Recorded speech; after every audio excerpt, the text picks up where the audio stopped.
How's it going, everyone? It's Osfae, and welcome back to my Fire Emblem 8 0% Growths Reverse Recruitment LTC. Today we're going to be looking at Chapter 14. Casually, Chapter 14 can be quite daunting. There are a lot of status staves. I distinctly remember as a kid, on my first time trying to go through Ephraim Route, actually giving up on this chapter because I just could not find a way to get around the Berserk Druids that just, immediately start sniping off your units with Berserk as you approach the throne room and just start, causing mayhem. So yeah, casually, this map can be a nightmare if you're not prepared. Having a lot more experience in the game now, and, knowing how to deal with status staves through Pure Waters, Restore staves, and, other strategies, it's not nearly as bad as I thought it was growing up. So we have plenty of ways to work around the main difficulties that the status staves at least cause. Much like chapters 8 and 9, this is another pretty large castle map in which our goal is to seize the throne. So our main objective here is going to be getting our Lord Amelia up to the throne room, killing the boss, and seizing the throne. However, we have some pretty important side objectives to accomplish in the meantime as we make our way to the throne room. The first of which is recruiting the Renak replacement Molder. We're not actually going to be really using him too much in this chapter, so I won't talk about him too much, but basically he's just another bishop. His combat isn't anything special. Pretty similar to Artur's combat in practice. However, he does come with B staves, which means he can use Physic and Rescue in particular. Some more important side objectives, though, are getting treasure. So there are two chests in particular that we would like to get. The first of which is the top left chest, which has an Angelic Robe, top left being in the top left corner of the map. We actually have to specifically send Cormag over to get it, or any 8-move unit, ideally. But the Angelic Robe is a very important stat booster. We have one late-game investment target that wants 2 Angelic Robes, which is why I talked about why it was an important decision to give Syrene the first Angelic Robe, because it meant we had to get the final chapter one, which means we need to get all 3. The other chest, which we will be opening, is the one that has Hammern, the one that's in the central room that we start by with the 3 chests. Hammern is a very, very important staff. If you're unaware, it basically restores the durability of a weapon or staff to full. And we will be using this quite extensively, solely actually, on movement staves, so Warp and Rescue, and this lets us get a lot more mileage out of those 2 staves.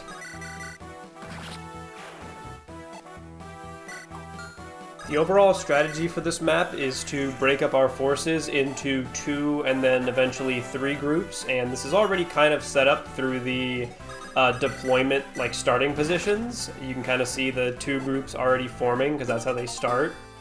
The left side is going to be carried mainly by Natasha, Joshua, and Cormag, and then Ross put in quite a bit of work on turn 1 enemy phase with the Sword Slayer, doing what he does best, taking advantage of his massive strength stat and his ability to use effective weaponry to, one-shot all of the, somewhat fast but frail mercenaries and myrmidons. So that's the left side. The right side is mainly going to be carried by Amelia and Syrene, at least combat-wise. We also sent Loot up there. She needs to recruit Molder, like I think I mentioned earlier. Artur and Tana start off on the right side, and they're mainly there the first couple turns to provide support. Tana helps out Innis with rescue drop stuff, and Artur heals up Syrene because she gets pretty beat up from the Sword Reaver fighter in particular on turn 1. But after this turn, they're actually going to head back and focus on this central room that you start near with the 3 chests. This is the chest room that contains the Hammern, so they're going to fall back and then make their way into the chest room. You'll notice me having Cormag use the Steel Lance a lot, and while it is a pretty inaccurate and heavy weapon, it weighs him down by a few points. it does have a unique characteristic along with the Axe Reaver, in that it gives you double weapon XP, and for a lot of the game I was focused on trying to get Cormag up to S rank lances so you could use Vidofnir by endgame. However, I somewhat recently found a series of turn saves in the mid to late game, and so the actual weapon XP grinding became a lot more difficult, and Cormag just didn't have enough combats to hit S rank, which he didn't actually need. We don't really lose turns by not having him get S rank. I think it just kind of lowers reliability by a little bit, but this is a low turn count playthrough. We're going for the lowest turn counts we can, for the most part. There is some level of reliability that I would like to hit, but this was not that big of a boost in reliability to the point where I'm losing sleep over, not being able to hit S rank. This player phase is somewhat noteworthy since it kind of marks a branching point where our two main groups are kind of starting to split up again. So Cormag is going to prepare to head over and grab the Angelic Robe. You're going to notice him equipping an Axe Reaver on this turn. It is the other weapon that gives us double weapon XP, the other lance that gives us double weapon XP. But that's not the main reason we're switching to it. The main reason we're switching to it is because in the upcoming enemy phase, he's going to be fighting a Myrmidon that has a Lance Reaver. So if you leave him equipped with just any old lance, or the Steel Lance in particular, he gets doubled and has a pretty high chance of, getting hit by both attacks, if not crit by the Myrmidon. So it's overall just a lot safer to have him switch to the Axe Reaver, which gives him weapon triangle advantage and gives him a much better chance of, retaliating, hitting on his retaliation, but also just dodging attacks in general. And it just overall gives him a much better chance of not dying. We have Lute use a Pure Water here so that she has a better chance of dodging the Druid's Berserk Staff, which she will be targeted by on the upcoming enemy phase. Amelia faces a non-zero risk of death on this turn. She needs to dodge both Armor Knights that she fights over both the player phase and enemy phase in order to survive. She's also going to fight a Myrmidon, but unlike the Myrmidon that Cormag is going to be fighting on the left side, this one does not have a Lance Reaver and instead has a Killing Edge, which, along with his already pretty low strength, means that he poses little threat to Amelia. We're also going to see the payoff of having both Ross and Lute use Pure Waters at some point earlier on in the map to increase our odds of dodging the Berserk Staves. We still kind of need to rig the dodges because, it's not a 0% chance of hitting, but by using Pure Waters, because of how Status Stav, the hit formula works, having used Pure Waters helps quite a bit in making them easier to avoid. Now that we're approaching the throne room, let's talk about the upcoming boss kill on Emperor Vigard. Now, for a reanimated corpse, this dude is quite agile. He has 12 speed, which means that only Natasha can double him, and that's only using lightning. If she uses Shine, she just can't. And this means that, along with the throne bonus that gives him plus 30 avoid, plus 3 defense, and most notably plus 5 resistance, he is going to be quite difficult to take out. Specifically, the plus 5 resistance from the throne bonus means that even Natasha, who's a powerhouse in pretty much every other scenario, even she's going to have trouble taking him down. What we end up relying on is we're going to have Natasha chip him down over 2 rounds of combat.